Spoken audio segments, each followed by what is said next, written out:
ជំរាបរៀបឋានអសត់ការខ្ញុំទៅបត់ណាបាត់ដំបង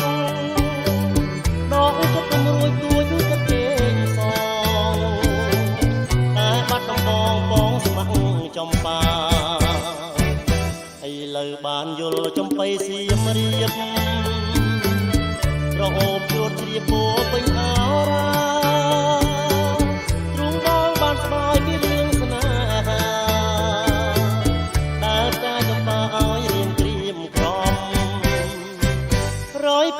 នឹករយសានកំតឹងពុំឃើញដំណឹងដារៀនផ្ដាដាំកូនឡងផុតទៅជាយូរខែឆ្នាំតើឲ្យព្រមចាំដូចទៅពេលនេះចំបៃសៀមរាបបងអើយមានតែអ្នកឲ្យព្រះលោកកំរើ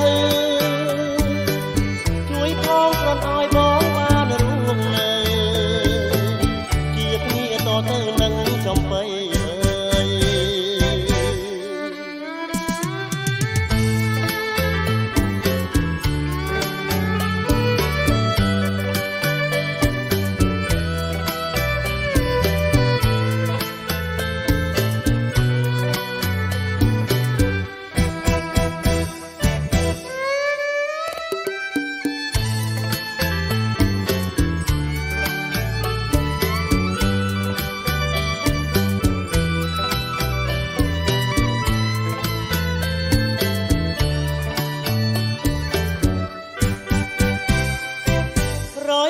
យនឹករយសានកំតឹងពុំឃើញដំណឹងដារៀនផ្ដាដាំអង្ឡងផុតទៅជាយូរខែឆ្នាំតើឲ្យទ្រាំចាំ